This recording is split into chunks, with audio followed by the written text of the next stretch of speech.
Dear learners, welcome to my another video. In this video, I will discuss a grammatical topics. This topics is changing sentence. How to change affirmative to negative. প্রিয় শিক্ষার্থী বন্ধুরা, আজকেও গ্রামারের affirmative to negative এর টপিকসটা নিয়ে আমি present হয়েছি।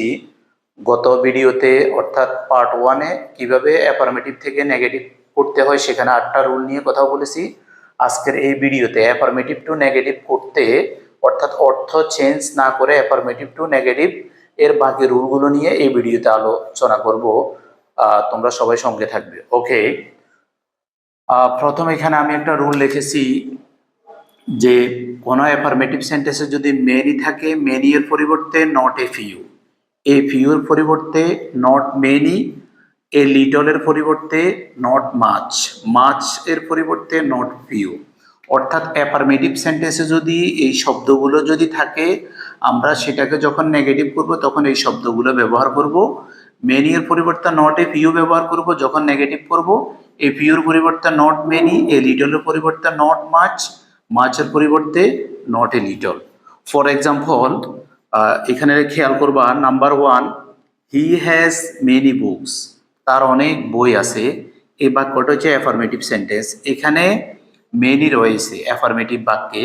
এই বাক্যটাকে আমরা যখন নেগেটিভ করব সেক্ষেত্রে মেনি এর পরিবর্তে আমরা নট এ ফিউ ব্যবহার করব, আর কোনো পরিবর্তন করব না। তাহলে সেন্টেন্সটা হবে he has not a few books. Okay, মিনিংটা হচ্ছে হি হ্যাজ মেনি বুকস, তার অনেক বই আছে। নেগেটিভ করলে অর্থ হচ্ছে he has not a few books, তার কম বই নেই, মানে অনেক বই আছে। Okay, number 2, you have a few friends, তোমার অনেক বন্ধু আছে। এখানে অ্যাফার্মেটিভ বাক্যে এ ফিউ আছে, এ ফিউর পরিবর্তে আমরা নট মেনি ব্যবহার করব। তাহলে বাক্যটাকে নেগেটিভ করলে হবে you have not many friends.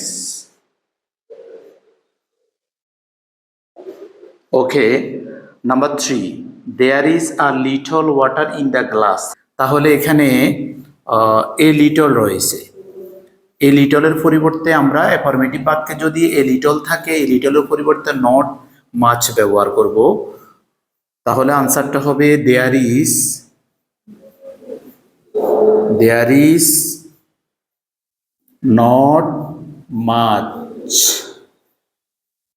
there is not much water in the glass. Okay, number 4, I have much money. যদি অ্যাফার্মেটিভ বাক্যে মাছ থাকে নেগেটিভ করার সময় not a little. I have much money, আমার কিছু টাকা আছে। তাহলে এটাকে যখন আমরা নেগেটিভ করব, আই হ্যাভ মাছের পরিবর্তে not a little, I have not a little মানি।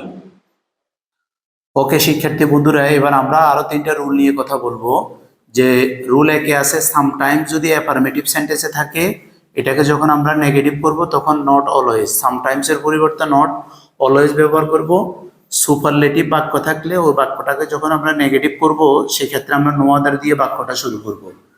তারপরে কম্পারেটিভ বাক্যকে আমরা যখন নেগেটিভ করব তখন নট অ্যাজ পজিটিভ আবার অ্যাজ ব্যবহার করব। ওরা যখন এক্সাম্পল নিয়ে কথা বলবো তোমরা আরো ভালো করে বুঝবা। ওকে, একটা জিনিস খেয়াল করো, এখানে প্রথম স্ট্রাকচার অনুযায়ী যে এক্সাম্পলটা এখানে রয়েছে, the rich are sometimes happy, ধনীরা মাঝে মাঝে সুখী। এখানে অ্যাফার্মেটিভ বাক্যে সামটাইমস রয়েছে, সামটাইমসের পরিবর্তে আমরা নট অলওয়েজ ব্যবহার করব। তাহলে এই বাক্যটাকে নেগেটিভ করলে হবে দ্য রিচ আর, সামটাইমস এর পরিবর্তে not always, are not always happy. Okay, that means the rich are not always happy, ধনীরা সর্বদা সুখী নয়, মানে হচ্ছে সামটাইমস হ্যাপি, মাঝে মাঝে সুখী। দ্বিতীয় স্ট্রাকচার অনুযায়ী যে এক্সাম্পলটা রয়েছে, Sakib is the best player in the school, এই বাক্যটা হচ্ছে অ্যাফার্মেটিভ সেন্টেন্সে সুপারলেটিভ একটা বাক্য, সুপারলেটিভ ডিগ্রি। এখানে দ্য বেস্ট হচ্ছে সুপারলেটিভ ডিগ্রি, যার কারণে বাক্যটা হচ্ছে একটা সুপারলেটিভ ডিগ্রি। এই সুপারলেটিভ ডিগ্রি বাক্যটাকে যখন আমরা নেগেটিভ করব, সেক্ষেত্রে নো আদার দিয়ে বাক্যটা শুরু করব আমরা। তাহলে আমরা বাক্যটাকে নেগেটিভ করি, Sakib is the best player in the class, শুরু করব নো আদার দিয়ে। প্রথম আমরা নো আদার ব্যবহার করব, নো আদারের পরে সুপারলেটিভের পরের অংশটা পুরোটা আমরা বসাই দিব। No other player, no other player in the school, তারপর আমরা ভার্বটা ব্যবহার করব ইজ, এরপরে ব্যবহার করব no other player in the school is, তারপরে এস ব্যবহার করব এস, এখানে সুপারলেটিভ হচ্ছে বেস্ট, বেস্টের পজিটিভ ডিগ্রিটা হচ্ছে গুড, এস গুড এস। তারপর আমরা সাবজেক্টটা সাকিব, সাবজেক্টটা বসাই দিব সাকিব। ওকে, স্ট্রাকচার থ্রি অনুযায়ী আমরা একটা এক্সাম্পল লিখেছি, তাসফিকা ইজ টলার দেন বিনা, এই বাক্যটা অ্যাফার্মেটিভ, কিন্তু ডিগ্রির কথা বিবেচনা করলে সেখানে আমরা বুঝবো এটা হচ্ছে কম্পারেটিভ ডিগ্রি। টলার হচ্ছে কম্পারেটিভ ফর্ম, পজিটিভের কম্পারেটিভ ফর্ম টলার। এই বাক্যটাকে যখন আমরা নেগেটিভ করব, তখন আমরা এই স্ট্রাকচারটা আমরা ফলো করব। সেখানে আমরা নট এস এবং পজিটিভ ডিগ্রি তারপরে এস ব্যবহার করব। তাহলে এটাকে যখন নেগেটিভ করব, তাসফিকা যেভাবে আছে এইভাবে থাকবে,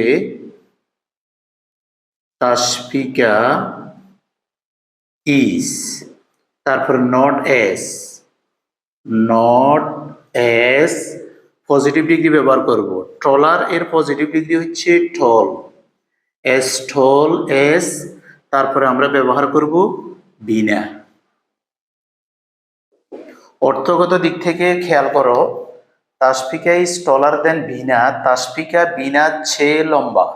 এখন যখন নেগেটিভ করলাম, অর্থ কি দাঁড়াচ্ছে দেখো, তাসফিকা ইজ নট এস টল, তাসফিকা যেমন লম্বা নয় তেমন বিনার মতো, অর্থাৎ তাসফিকা বিনার চেয়ে লম্বা বোঝানো হয়েছে। এবার আমি অ্যাফার্মেটিভ টু নেগেটিভের আরো দুটো রুল নিয়ে কথা বলবো। যদি কোনো অ্যাফার্মেটিভ বাক্যে লেস থাকে, ডট ডট এবং দেন থাকে, ডট ডটের জায়গায় অন্য ওয়ার্ড ব্যবহার হবে। তাহলে সেক্ষেত্রে আমরা প্রথম লেসের পরিবর্তে নট এস ব্যবহার করব, পরে দেনের পরিবর্তে এস ব্যবহার করব। তাহলে এই স্ট্রাকচার অনুযায়ী আমাদের প্রথম বাক্যটা এখানে খেয়াল করো, দে আর লেস পুর দেন ইউ সেড। ওকে, তাহলে এখানে লেস রয়েছে, লেসের পরে ডট ডটের জায়গায় একটা অ্যাডজেক্টিভ ব্যবহৃত হয়েছে, তারপরে দেন। তো আমরা এখন কি করব, এই বাক্যটাকে যখন আমরা নেগেটিভ করব, সেখানে লেসের পরিবর্তে আমরা নট এস ব্যবহার করব, পরে দেনের পরিবর্তে এস ব্যবহার করব। তাহলে বাক্যটা নেগেটিভ হচ্ছে they are, they are not as, not as, তারপরে ব্যবহার করব পুর, দে আর নট এস পুর, দেনের পরিবর্তে আবার এস ব্যবহার করব এস, আর বাকি অংশ ঠিক থাকবে you said. Okay, they are not as poor as you said. Okay, এরপরে আছে আমাদের পরবর্তী স্ট্রাকচার হচ্ছে ইউনিভার্সাল ট্রুথ অথবা হ্যাবিচুয়াল ফ্যাক্ট অথবা সাইন্টিফিক ফ্যাক্ট, চিরন্তন সত্য, অভ্যাসগত সত্য অথবা অভ্যাসগত বিষয়, সাইন্টিফিক ফ্যাক্ট, বিজ্ঞানসম্মত সত্য। এই ধরনের কোনো বাক্যকে যখন আমরা অ্যাফার্মেটিভ টু নেগেটিভ করব, সেক্ষেত্রে আমাদেরকে নেগেটিভ এবং ইন্টারগেটিভ দুটো একসাথে করতে হবে, ওইসব বাক্যগুলোকে নেগেটিভ ইন্টারগেটিভ করতে হবে। তাহলে খেয়াল করো, এখানে রয়েছে হেলথ ইজ ওয়েলথ, স্বাস্থ্যই সম্পদ, এটা একটা চিরন্তন সত্য কথা। এই বাক্যটাকে যখন আমরা নেগেটিভ করব, সেক্ষেত্রে আমাদেরকে নেগেটিভ ইন্টারগেটিভ করতে হবে। তাহলে কি হচ্ছে, নেগেটিভ ইন্টারগেটিভ করতে হলে অক্সিলিয়ারি ভার্বটাকে আগে নিয়ে আসবো। হেলথ ইজ ওয়েলথ, তাহলে ইজটা আগে নিয়ে আসবো। ইজের সাথে নটকে কন্ট্রাকশন করব, ইজন্ট। এবার সাবজেক্টটা ব্যবহার করব, হেলথ হেলথ ওয়েলথ, লাস্টে প্রশ্নবোধক চিহ্ন। ওকে, তাহলে এই বাক্যটা নেগেটিভ ইন্টারগেটিভ হয়েছে ইউনিভার্সাল ট্রুথ হওয়ার কারণে। আমাদের number 3 example, oxygen is necessary to live. অক্সিজেনটা জীবন বাঁচানোর জন্য, অর্থাৎ জীবনের জন্য অক্সিজেন প্রয়োজন, এটা একটা সায়েন্টিফিক ফ্যাক্ট। সেম এই বাক্যটাকে যখন নেগেটিভ করব তখন নেগেটিভ ইন্টারগেটিভ হবে। তাহলে এই বাক্যটাকে আমরা যদি নেগেটিভ করি সেক্ষেত্রে নেগেটিভ ইন্টারগেটিভ। এখানে অক্সিলিয়ারি ভার্ব রয়েছে, অক্সিলিয়ারি ভার্বটাকে আগে নিয়ে আসবো, নটের কন্ট্রাকশন ইজন, তাহলে ইজ প্লাস নট সমান সমান ইজন। Isn't oxygen, isn't oxygen necessary, isn't oxygen necessary to live, to live. তো প্রিয় শিক্ষার্থী বন্ধুরা, পার্ট 1 অ্যাফার্মেটিভ টু নেগেটিভ সেন্টেন্সে পার্ট 1-এ আমি সেখানে 8টা রুল নিয়ে কথা বলেছি। এখন এখানে আমাদের সর্বশেষ পার্ট অর্থাৎ পার্ট 2, এটা হচ্ছে ফাইনাল পার্ট। এখানে বাকি রুলগুলো নিয়ে আলোচনা করেছি। তোমরা ভিডিওটা ভালো করে দেখবে, তাহলে অ্যাফার্মেটিভ টু নেগেটিভ সেন্টেন্স আমরা যখন চেঞ্জ করব সেক্ষেত্রে আমাদের কোনো আর প্রবলেম থাকবে না। তো শিক্ষার্থী বন্ধুরা, আজকের এই ভিডিওতে তোমাদের সকলকে ধন্যবাদ। আর ভিডিওটা যদি ভালো লাগে লাইক, শেয়ার এবং সাবস্ক্রাইব করবা। ওকে।